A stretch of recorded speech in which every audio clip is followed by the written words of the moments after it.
boom, the vehicle hit an IED that we'd missed. The last anyone ever saw me was engulfed in a fireball.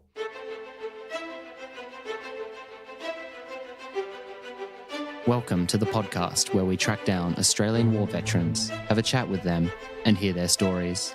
I'm Alex Lloyd, and this is Life on the Line. The single greatest sacrifice I've made is my family. There were a couple of public beheadings. In order to kill, you've got to be a little bit angry. Not psychotic, but just angry. We could look down Frankfurt and see it on fire. Stuff blowing up everywhere. There will be no surrender.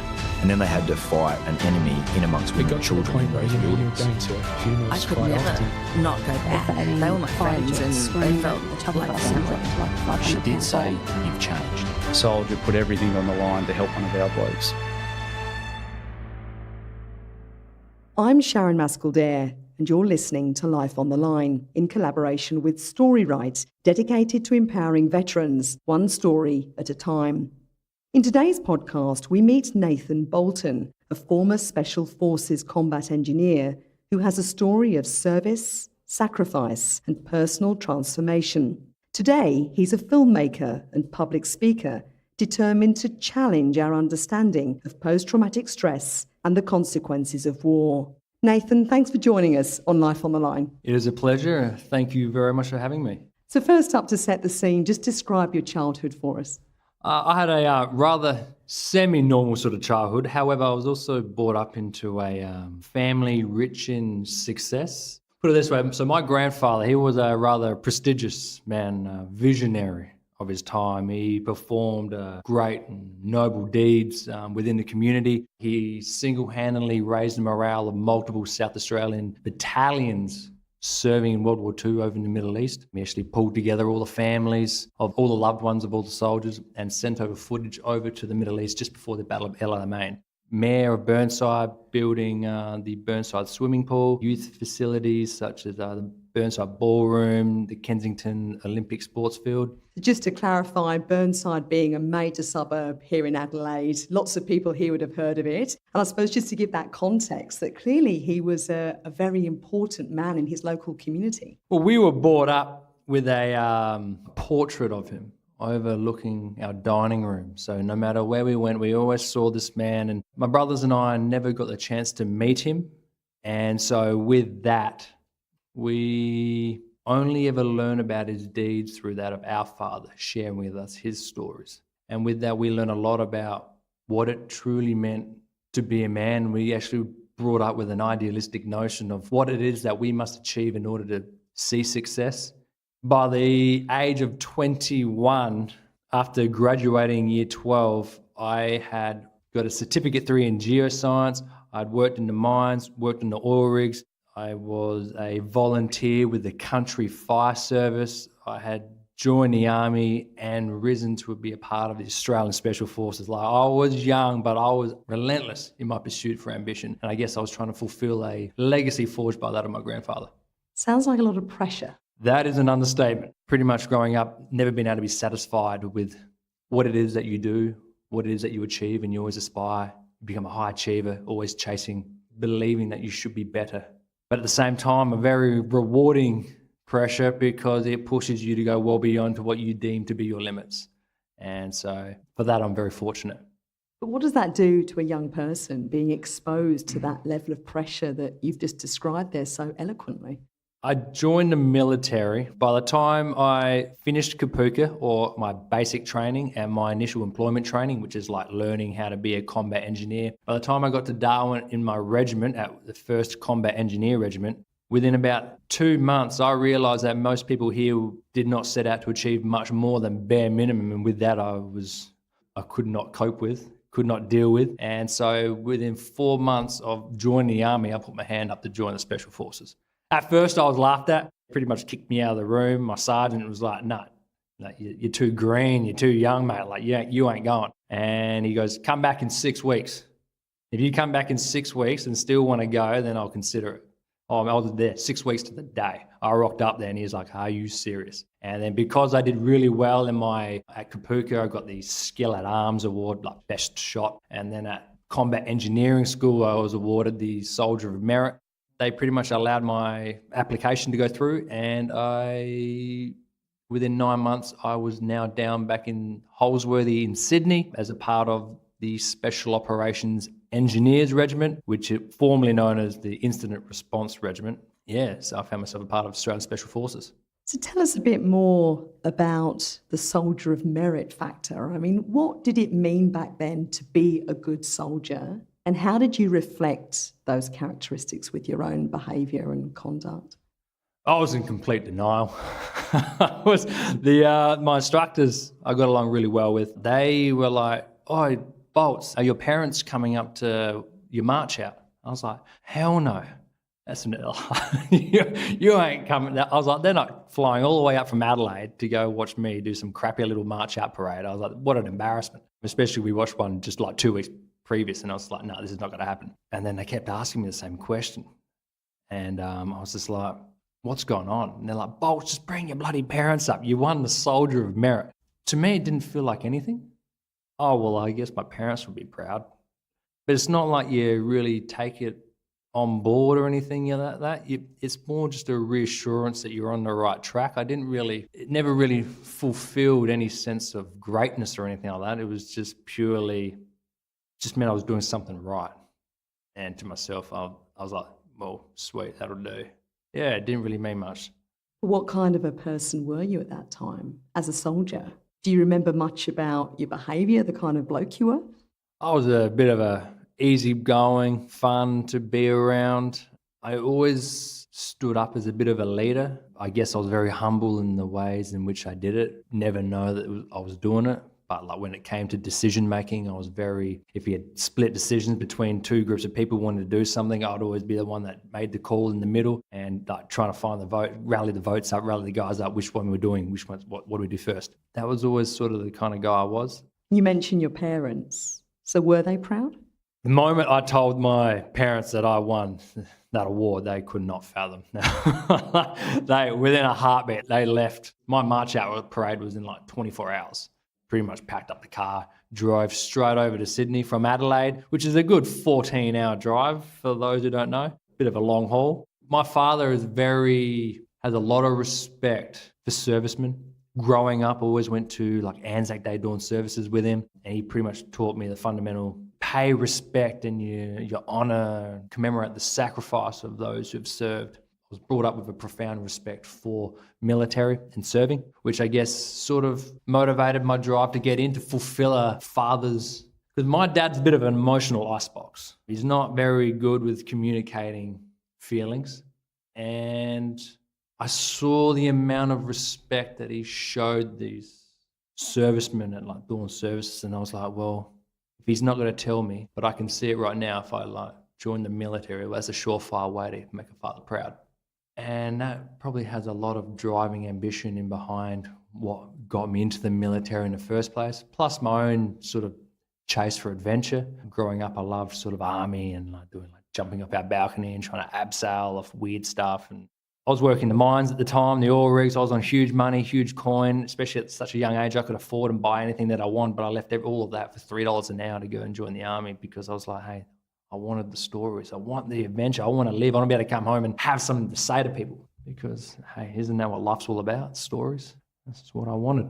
So when your parents came to your marching out parade, did you have a sense that you had achieved what you set out to achieve? Did you have their approval? To them, they were proud. I have no doubt they were proud. But to me, I was only just the beginning. That was only the start of like an unrelenting ambition and drive to keep pushing forward. Because from there, so once I got to the Special Operations Engineers Regiment, our first year was dedicated to supporting TAG East. For those who don't know, it's a tactical assault group on the East Coast. Pretty much the military domestic counterterrorism version of like, let's say SWAT, where you're protecting Australia's interests. Did that for about a year, then went straight on to pre-deployment. That's 6 months of training, because my job as an engineer overseas, we're there to find the bombs. That is our primary job. We search and clearance of improvised explosive devices and cached weapons. So my job is to find the hidden threat that no one can see and protect all the lives of the team around you. Their lives are in your hands from a threat that you can't see. trained and trained and trained right up until, I still remember the rear tailgate of our plane opening up and stepping out onto that dirt runway. 50-degree heat just shimmering out before you. The huge mountains lining the landscape, vast greenery all amidst the desert. And I remember just standing there as your gaze sort of like finally lowers. I just remember looking down and you just see this, you just suddenly see nothing. Nothing except for a big 2-story Hessian sand wall designed to take the impact of like rocket-propelled grenades and machine gun fire, and reality hits you. Like, I'm at war. And how old were you? By now I was 22. 22 years old. And you went to Afghanistan. I was a young pup. But at that time, you don't think much of it. You'd been training. This is your job. Like anyone, it's like people who smoke. Like you know the dangers of it are very real, but you're like, it's not going to happen to me. Which is a good thing because it keeps that fear buried in the back of your mind and allows you to perform as a soldier that's actually an asset to the team and not a liability. Because if you're constantly thinking about the dangers of the job that you're doing, you become quite a big threat to your own team. Was it literally that every day you went out, did your job, and you didn't think about the risks to your own safety and that of your mates around you? You become so integrated with your mates in your team.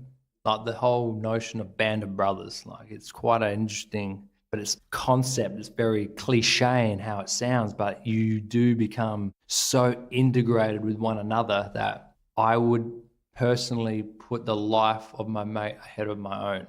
Because right now, if under my own watch, under my own doing, I cost the life of a mate, that would be something far more challenging to deal with than losing my own life. You put besides the dangers to yourself and go do everything you can to protect everyone around you. And at the same time, by doing that, by default, you're protecting yourself, but you're looking out beyond yourself to something far greater, a bigger picture. Yeah, my first tour was all about vehicle operations. So it was one of the first tours where we actually got out the vehicles and we started driving around anywhere. But where most tours you'd normally find like maybe a handful of IEDs or these hidden bombs buried in the ground. My first tour was far from ordinary. My team alone, I think, found like 23 IEDs, 23 of these hidden bombs buried in the ground. Yeah. Oh my gosh. They were like coming at us like clockwork. We were driving along and I remember team commander, the vehicle stopped and it was like, you hear the call over the intercom, like over your little ears that you're wearing in the vehicle. And it's like, search is up. And me and a mate, we were about to jump out. We were like, oh, well, that's us. We had to jump out the vehicle with our mine labs because what that means is that he stopped the vehicle because in front of him, where we're about to drive through, is like a vulnerable point. You're like, oh, man, I think there's something dodgy about that thing. We better just get some searches out there, check if there's any bombs or anything like that and make sure it's all good to go. And we're like, yep, sweet, about to open the door. And then you get this call up saying, nah, don't worry about it. Such an uncanny call, but he's never done it before. So we looked at each other, we're like, righto, we just sat back down, no dramas, and we started driving and boom, our whole car explodes. Oh, it's just chaos, everything's went black, it's like it's dust. You just can't see, cans of soft drink and potato chips exploded, like I was just covered in Coke. Chaos in that moment because you're like, you have no idea what's going on, everything's just ringing and you're just like, wow. And I still remember, and then the dust sort of finally settled and you can see and you hear the screaming of the commander going, is everyone okay? Is everyone okay? And then suddenly I remember seeing my mate who was sitting on the back, he was on the back gun of the vehicle and he was sitting directly above the back left tyre where what hit the bomb. So that's like 20 kilos of explosive. It's not small. I remember him just dropping through the hatch, just his eyes just gasping for air, eyes wider than, I don't know, the black of night, just to stare, just like deep into nothingness. Like we're on the verge of sleep, and then the next we're on the edge of death. Yeah, it was quite an experience. That's an understatement. Quite an experience. That's the thing. It's just like you breeze through it. You allow it to be so because you just justify saying this is war. This is it. What more is there to say? And I go, we all got out of it alive. A couple of my mates got injured, only minor injuries, but enough to get them evac'd home or back to the base just so they can recover. But overall, yeah, you just like, yeah, so be it. As who said it? Tony Abbott or whatever said it. Shit happens. Like, that's all it is, yeah. A much criticised quote 100%. in retrospect. Yeah. Tell me a bit more about your mate then. He got out of that okay? Yeah, no, they were both fine. A bit of shock. And the other one, the explosion actually buckled the floor of our vehicle, and the entire shockwave went through the floor and like bruised his like heel bone and stuff like that. So yeah, he just wasn't able to walk. So for the rest of that mission, obviously having an engineer not being able to walk and actually do his job, no, you can't have it. But yeah, and then the stories just continue, because then I was like, we're walking along. So we got to this VDO, a vehicle drop-off. So we all parked up all the vehicles. We're in Bushmasters, so they're the big like armoured vehicles that you see a lot of us Aussies in. And we parked up on this thing, and then on the way in, we ended up like hitting this big rock. You didn't think much of it. We got off the rock, but it seriously buckled one of the bins on the side of our vehicle. And so when we pulled up, I went to get the food out, and it happened to be the exact same bin that all our food was in. And I hadn't eaten like 8 hours. I was starving, and I was like, and I'm using Jimmy bars and crowbars, anything I possibly can get to try to get into that bin, and just could not get in. And I was like, bugger this. Grabbed one of the other drivers, got his vehicle around, and actually got a snatch strap onto the bin, and got the other driver in the vehicle actually wrench it open with his car. And all sort of worked, all went sweet. Bin got flung open, all the food came falling out, and I was like happy for days. I was about to get fed. Unhooked the snatch strap from the other vehicle, and as it drove off, I was probably 10 metres away from it. Boom. The vehicle hit an IED that we'd missed in our search for the video in that vehicle drop-off parking area. And I was that close to it, I actually vanished. The last anyone ever saw me was engulfed in a fireball. Everything just went black. I could still see the blast as it erupted. And it's just like a fleeting memory. And I remember just hearing these screams. Like I don't really recall what happened. All I remember doing is grabbing someone and running around to the front of the vehicle, but I had no idea what was going on. I didn't know if I'd been injured, if I was fragged, or in what sort of state I was. And then, do you know, from the movies sort of stuff, you hear woo. Like I couldn't hear. Like my ears were like ringing. I was like perforated my ears. I was like bleeding from my ears and stuff like that. And then suddenly over the ring, all of a sudden I hear this muffled shrill scream. Looking around, all the dust was still there, and then I heard it again. I hear this, Bolton! It was my 2IC Secco just screaming, because the last they ever saw me was just engulfed.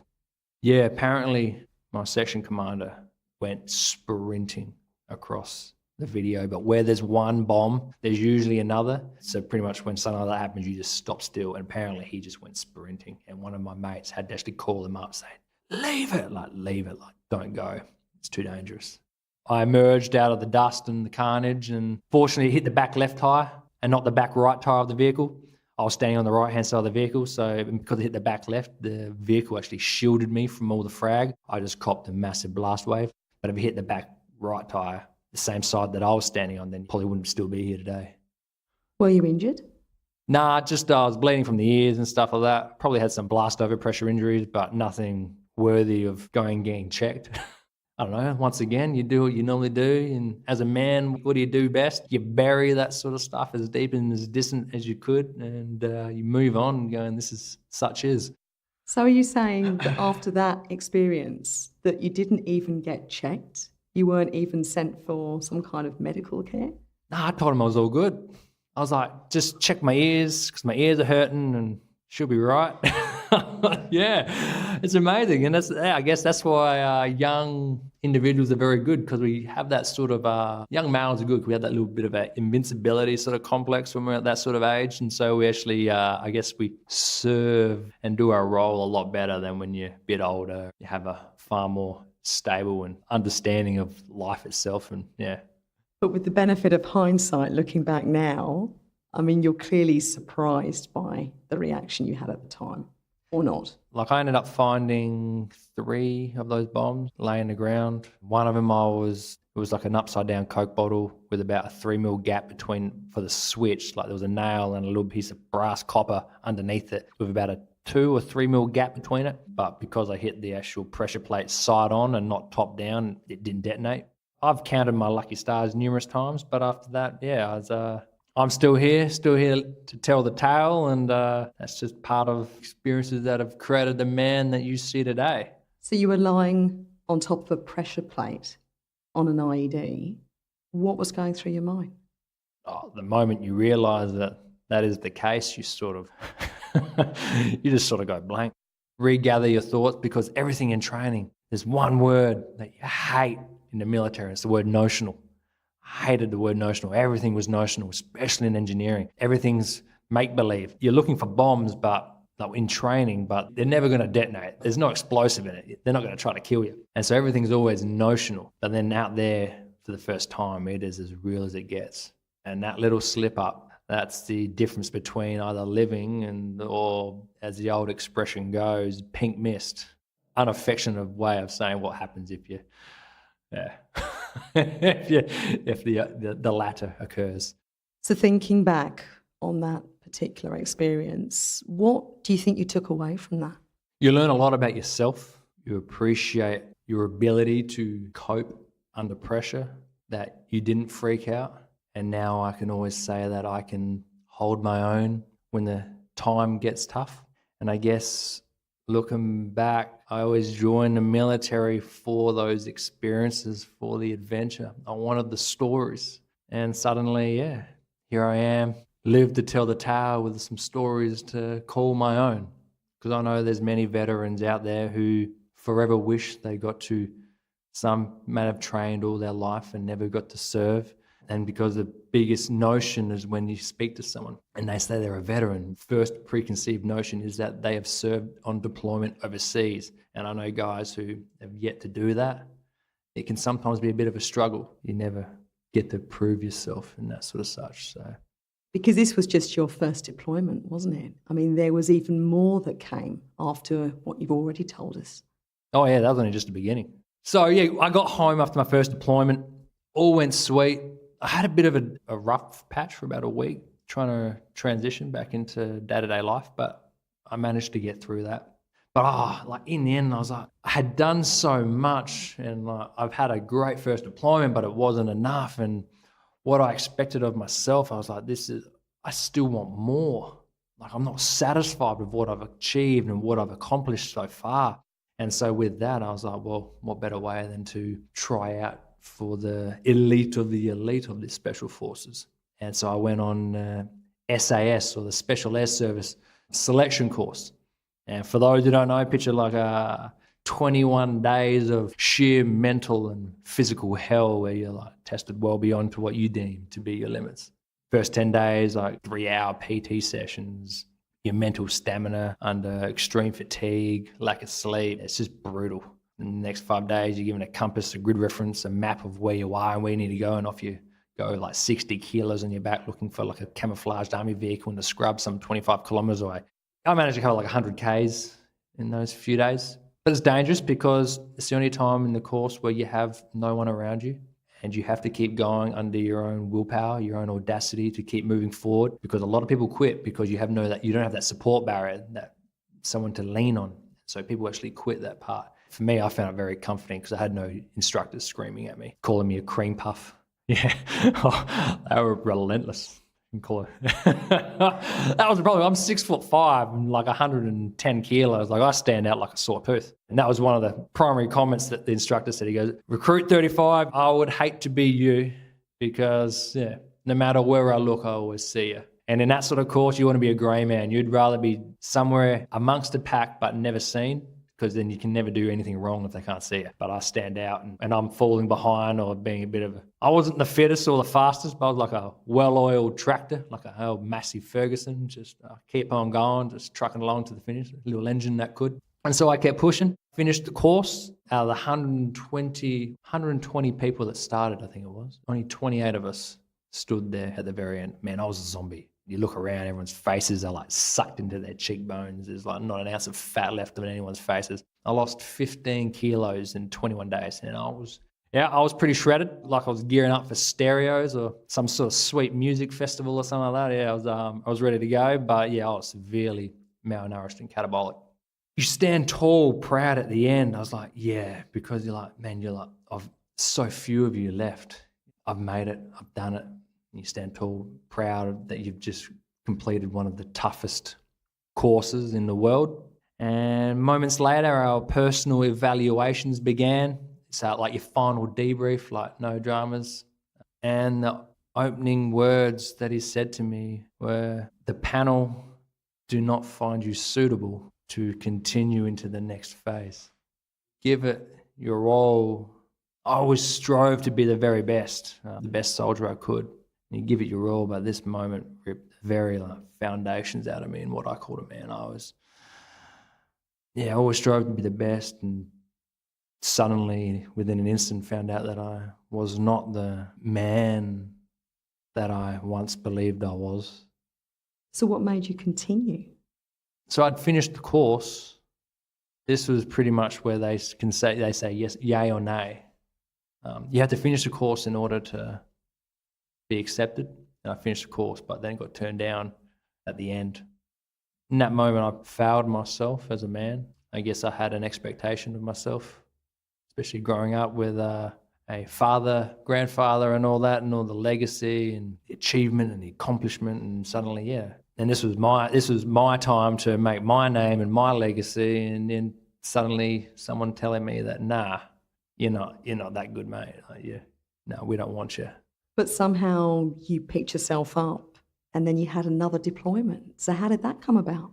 So I didn't get accepted there, came home, didn't really matter, because as soon as I came home, I went straight on pre-deployment training. I was like, man, if anything was going to redeem my sense of pride and my masculinity, hey, war would be its maker. And so back to Afghan I went on my second tour on rotation 17 now. So on both rotations, I supported the commandos. Oh, wow, this tour, very different to my first, far rougher tour. In the space of 6 months, I think we had numerous engagements with the enemy. I think we had killed over 200 enemy combatants. I've seen a lot of dislodged brains, and I've seen a lot of blood, both out of my mates and of the enemy. Been in numerous gunfights where I have absolutely no idea how I'm still here, where I found myself hiding behind a rock no bigger than your mum's watering can. I just chucked my head behind it and you got bullets ricocheting off the front of it, laying on the side of a hill going, oh my gosh, just me and two others, like, how do we get out of here? And then we're propped up against trees no wider than a bamboo shoot. With some dude in a machine gun just going at you, and you're like, I don't know how each bullet's missing us right now, but I guess the dude's just a really shit shot, thank goodness for that. But in the end, with all that said and done, nothing really compares to the night I found myself having to clear this old Russian fighting pit. We'd just done on a 7-kilometre infill, so our chopper landed about 7 kilometres out, walked into this village. I was going with the snipers to an overwatch position where you look over the town, and I was asked to clear this old trench system that stretched across the top of this hill. About -8, maybe -10. Everything's under night vision. It's about 2 a.m. in the morning. I remember standing at the edge of this trench system, and then the intelligence briefing came back, and you're like, because in the intelligence brief they said, here in Helmand province, they know our TTPs, our procedures, the way we actually go about finding all these bombs. And so they've counteracted that by making bombs that have no metal in them. So here I am about to search this trench system with known bombs in it with a metal detector, looking for bombs that have no metal in them. Yeah, that was one of the worst nights of my life. I was digging through, and the surface of the dirt had snap frozen. So you had my little gaff hook, picture a little garden rakey thing you find in your mum's shed, and I had to break open the surface of the dirt, because the surface of the dirt snap frozen maybe an inch, and so you had to actually bang through the actual top of the dirt, and you're going through. I remember this big chunk of dirt just breaking free when I was going through it. And I was like, yeah, sweet, big chunk broke free. I was like, yeah, I get to capitalise, and I went with my gaff hook, my little hooky thing. I pulled all the dirt out of the way, and as I did that backwards stroke, so I'm laying on my stomach right now, laying on my guts, clearing this, and as I did that backwards stroke, this package the size of a tissue box came flying out of the wall in front of me and landed right in front of my face. Instantly, I knew what it was and what had just happened. I had just ripped, when that backwards stroke, I wrapped it around the wire, and I just ripped the battery pack of one of those hidden bombs out of its seating position and committed the biggest sin in dealing with these IEDs and disturbed it. I just froze. Nothing can prepare you for a moment like that. You knew you were alive in that moment, but you know that how it could be different. But then I remember seeing my mind took a few moments to register, but then I saw this piece of wire running out of the battery pack and did this perfect loop and was running directly underneath me. I'm laying on the pressure plate switch and I've missed it. My mind sort of shut down. I still remember it. All you really know is move and die. This is it. Your number's up. Your time has been drawn. 1 minute you're alive, next moment, if you move right now, move and die. This is it. Probably what felt like eternity, probably more like 30 seconds to a minute passed by, and I finally came to a plan of attack. And I was like, well, this pressure plate's directly underneath me. I'm going to prop myself out, because the most likely spot they'll put something like that is like directly underneath in the center of the trench. And so if I prop myself as wide as I can, then sweet, life will be the most highly unlikely spot for me to detonate this thing. And so I managed to do some sort of funky push-up off my elbows, and I managed to get to my knees, and I'm propped up real hard against the edge of this pit. And I remember turning around, see 5 commandos sitting in the trench directly behind me. That's how much trust they had in me and what I was doing, that they were actually in the pit with me while I was searching. I'd already found one earlier that night, but they were also completely oblivious to the fact of what has just transpired in front of me. I still remember looking over my shoulder, like everything under night vision, everything's like shades of green and black. And I remember my jaw was just so tight. And I was like, guys, I'm laying on an IED, move away. Yeah, obviously they didn't need to be told twice. They jumped ship pretty quick. They got the hell out of there. I can still see his face, his jaw just dropped. And they got out, and then I did my final maneuver and did some sweet commando roll out of the pit, and I was like, what? And that's the thing, you just shake it off. You're like, whoa, man, that was close. Well, that's all good, no dramas. Shit happens.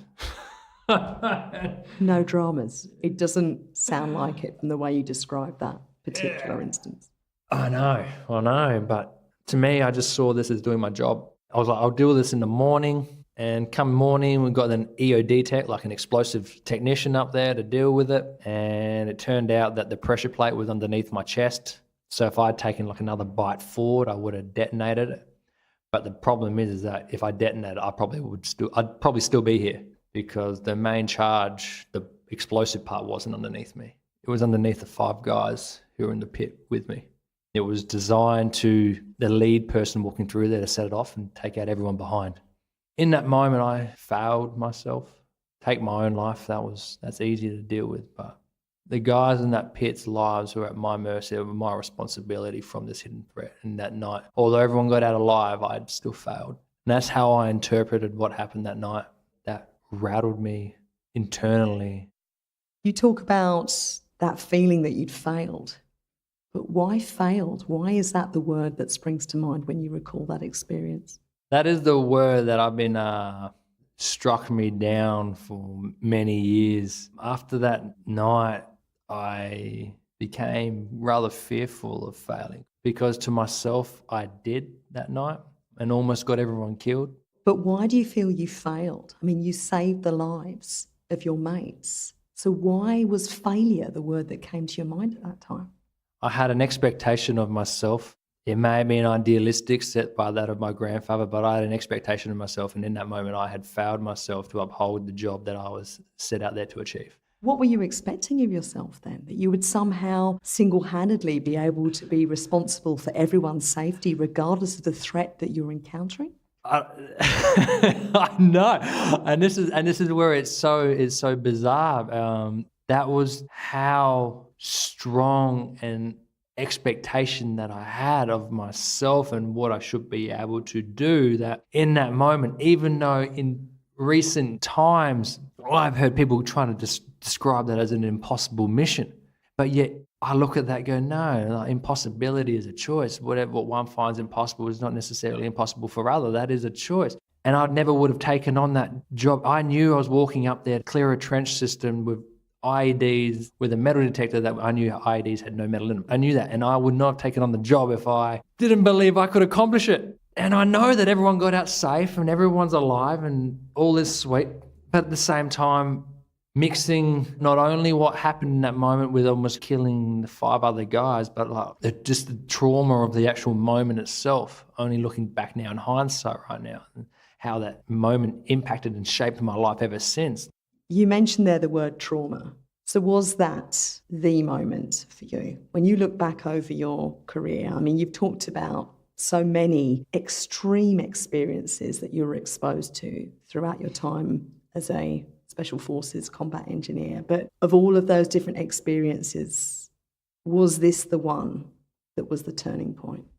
With my first tour and the situations that I found myself in there with those like being blown up and all that sort of stuff with the IDs, and then SAS Selection, and then being told I was not the man that I once believed I was. And then one of my mates stood on an IED, and he was never meant to be come out that day. He was just a fill-in in that job, and then obviously doing the bandaging him up with like blood and shrapnel wounds just lining his body, and and then the gunfights, and then the death and the blood and shaking down dead dudes and then taking other lives yourself. That trench system, that everything there sort of like pictured like a mirror, and it's like someone threw a cricket ball at it or something like that, and the mirror just like it fractured and shattered. That night there, that the whole mirror just came crashing down, and it just wiped me out. At the time, an irreparable mess. The world just became dangerous. At a very young age, you're asked to defy everything that you once believed about this world.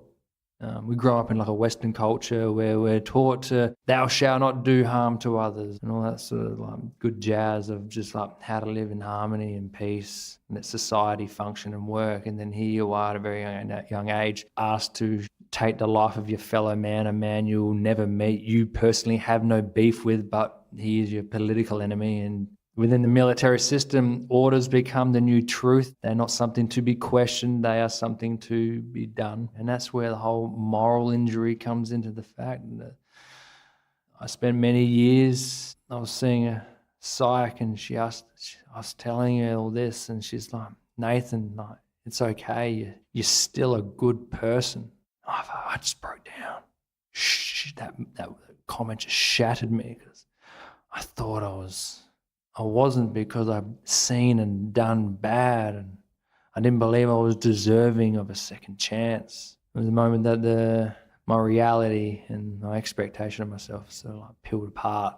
The idealistic man that I grew up trying to be, the perfect soldier, and reality just like peeled apart like a banana skin sort of thing. It's just like, just ripped apart. And from that moment, my life sort of took a spiral. And by the time I got home, I was still okay. Like, I managed to finish off the rest of my tour, and I was all sweet. I didn't know at the time. I didn't know that I was being affected by all this sort of stuff. But by the time I got home, and within about 3 months, I broke it off with my girlfriend. I was bought a high-powered sports car, and I was just going as fast as I could. I got my skydiving license, just jumping out of planes, just like trying to find that spark again back in my life, because that's what people don't understand, like going to war and all the gunfire, like as scary as it may be, but it's ecstasy, like the rush. Like when you are running for your life, as some dude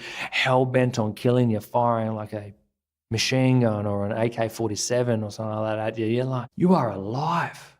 Like, this is as close as you come to life and death. This is paintball but with bullets. Like, it doesn't come any real. When you're laying on top of an IED, you're like, holy, this is it. And then when you come back to civilian world, you're trying to match those expectations and the feeling that you once had, and nothing can do it. You never find it again unless you go over there again. So that my second tour, I was 24. Then I tore multiple ligaments in my hips during that tour, during a gunfight, which led to having bilateral hip surgery, and took nearly 18 months of rehab, which not only, ended my career, but also a way in which I once lived. And so, I was discharged in 2014 due to physical injuries. At this time, I was in complete denial. I was brought up, always putting on that brave face, being a man, like being the epitome, like stoicism, like being a stoic, like enduring pain and hardship without showing any feeling or pain, without showing any emotion. And so I was And this mask I was so tuned to wearing. And so, I managed to hide it very well until I got out, separated from all my mates, from everything, my support network, everyone who I knew. And then my life just went down the gurgler. Sitting in the car some days and I'd just be screaming. These thoughts, these memories, everything you've been through, like, because your mind is unable to process what it is, because what you've seen, you can't make sense of what it is that you've seen and things that you've been through overseas. And so because it's not processed and you can't make sense of it, your mind constantly brings it forth until you manage to process and understand it, and it just keeps replay. And I'm just sitting there driving my car and I just like, get out of me, just screaming. Because I couldn't make sense of what was going on, Mum. In 2013, I was awarded Soldier of the Year. I went from this highly respected man within my regiment, got awarded Soldier of the Year at the Special Operations Engineer Regiment as the one man that every soldier would want to be sharing a foxhole with if shit hit the fan. Out of anyone, they chose me. And geez, like 2.5 years later, after my second tour, now I'm like this walking disaster. I'll look into the mirror and see the reflection of a man I still knew, but the man underneath was no longer me. I left the war and came home a stranger, like a mind just like crippled by its past, became shackled by the tortures of my own thoughts. And I lost the next 5 years, feeling a far lesser man. I reclused myself from the world. I would never answer the phone. My mates couldn't get in contact with me. Hated myself. Very foundations of who I was just shattered. I didn't know who I was anymore. It was like grabbing a kitchen plate and just dropping it and it just shatters. Like that was my life, that shattered plate. So 4 years, being alone, suffering in the way you describe. How did you find a way out? I was very fortunate to have a brother who, at the time, we both began studying psychology because we both wanted to understand. Like, I was still in a lot of denial at this sort of time when we both started studying, but he loved psychology and he pretty much had a first-hand case study to actually when he was studying, and he had me, and then it was torture as he constantly made me relive a lot of my experiences over and over and over. And it got to the point some days where I would be just screaming at him, and I'd pack my swag, jump in the car and disappear and just vanish off the face of the earth. I was chasing the greener land. All I wanted to do was disappear by a little grassy paddock out of the middle of nowhere and just vanish from society. You'd walk around the city and you can't, sitting in cafes, you'd want to sit with your back to the corner. I wouldn't even go to cafes. Going shopping and having so much choice, everything that you once knew and what you once took for granted becomes such a difficult task to accomplish. Going to see a doctor saying, I need some tablets to help me sleep or something like that. You feel ashamed of yourself. I always believed that this was a phase and that life can be better. I knew I could never be the same person as I once was, but geez, man, life could surely be better than this right now. Without knowing it, that very question itself was actually hope in disguise. Even as dark as the tunnel may be, isolating, lonely, scary, confusing, it is still a tunnel. It's not a cave. There's an exit. There's an A and a B, and I always believed if I just kept walking, then one day, that glimmer of light might be there. And I walked. Years just rolling by. And it wears you down, burns you out. It's never going to happen.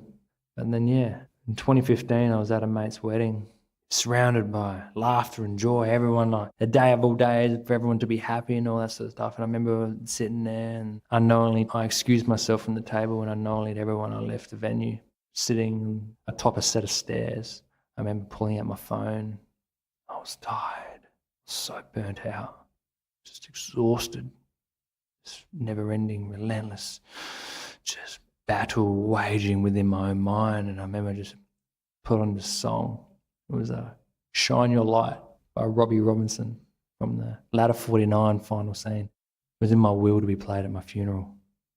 And I remember playing that song. Peace just washed over me. Sleep was all I desired, and to sleep forever became the most merciful thing. I was done. My spark had gone out, devoured by darkness. But that became a turning point My mate found me that night, and I remember him asking me, Bolts, because everyone's got worried because I just disappeared. And I, Bolts, what's wrong, mate? When he asked me that, I just broke down. I was so confused. Nothing was making any sense. I'd gone from this like man who had stood tall at the tip of the spear, fighting on the front line of Australian Special Forces, to this wreck that could no longer even justify his own existence. But that moment, I thought I'd hit rock bottom. That moment, that was rock bottom. That right then and there, that was when I shattered the foundations. And from that moment was when I was ready to get help.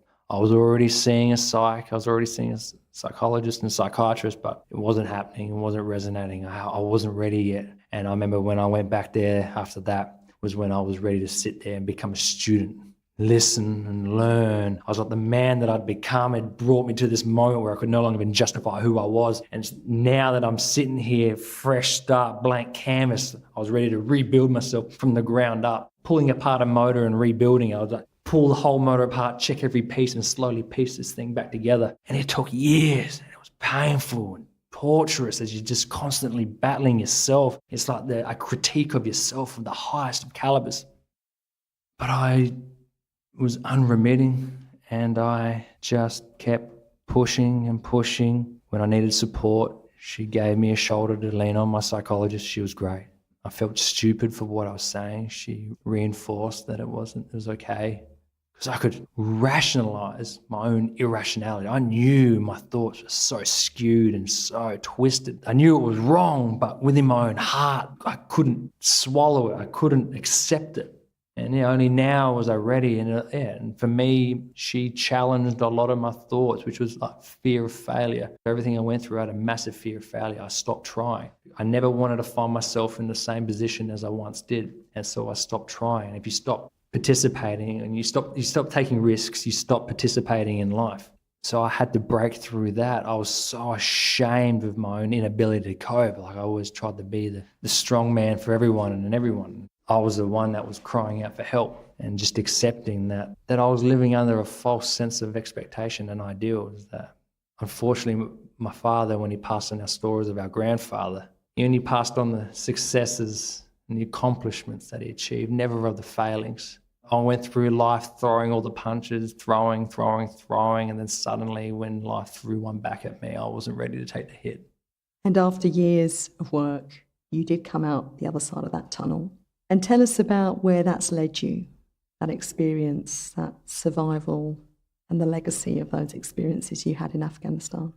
Oh, I still remember when that light on the other side of the tunnel just finally presented itself. You're like, oh my gosh, it's real, actually exists. And now, these days, for everything that I've been through, if I don't pass on the lessons that I learned and what I took away from it, because for so many years I searched and searched, trying to find any answers, for someone to help me work out what's going on in my mind. And now I look at myself and I go, if I don't actually sit here and actually try to and use the lessons that I learned to help other people in the same position that I was once in, then everything that I've been through is in vain.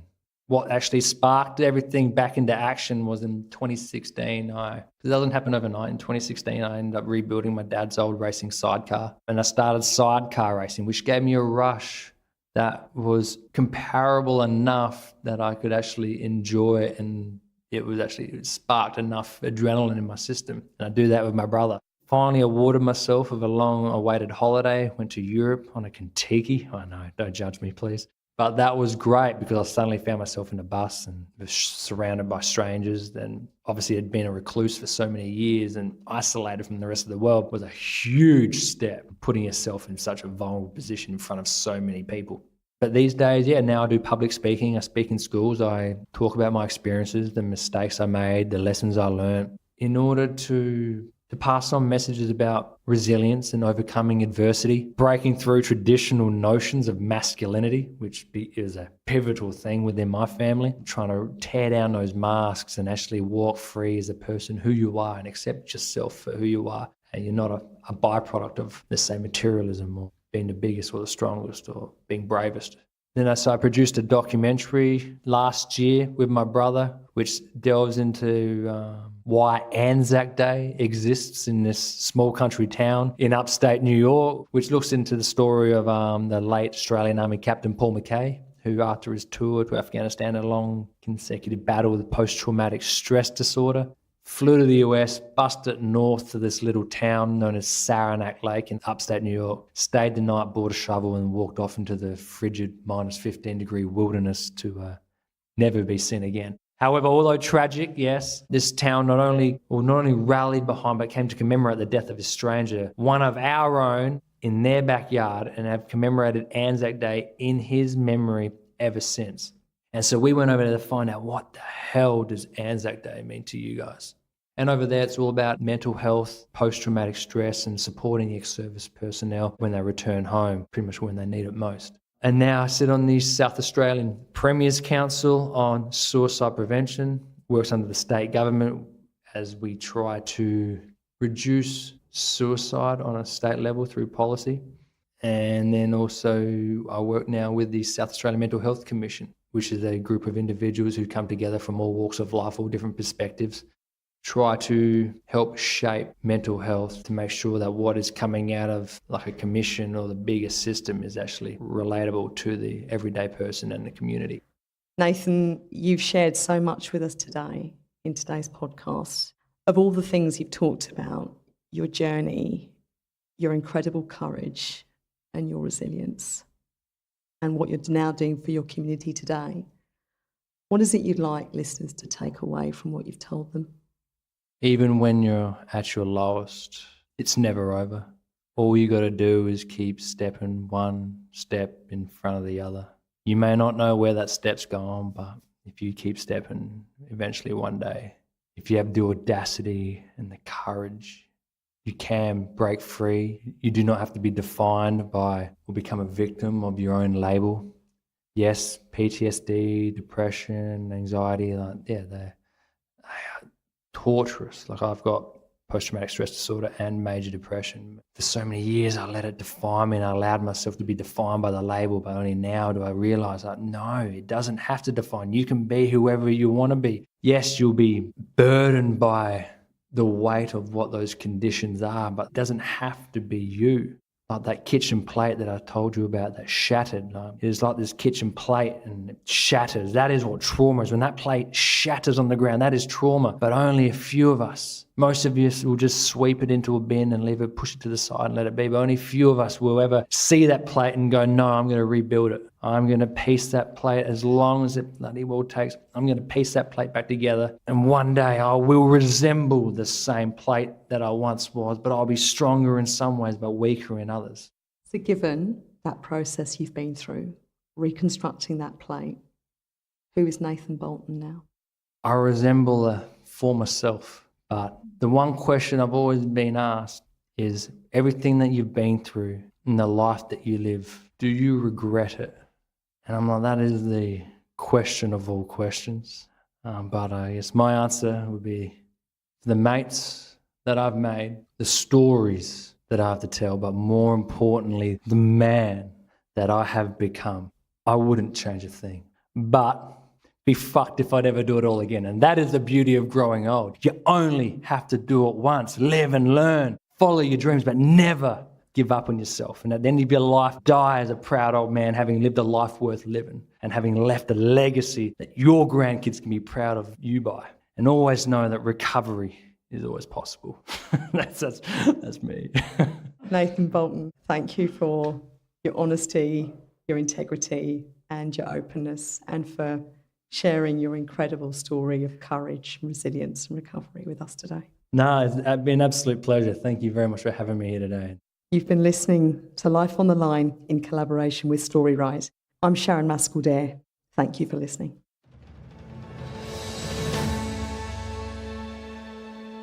Learn more about this podcast and the team behind it at www.lifeonthelinepodcast.com. Our email is podcast@lifeonthelinepodcast.com. We're also on social media. Follow us on Twitter at LOTLpod, like us on Facebook at Life on the Line Podcast, and follow us on Instagram at Life on the Line Podcast. Life on the Line is brought to you by Thistle Productions. Artwork by Big Cat Design, music by Dan Van Werkhoven. Thanks for listening, and lest we forget,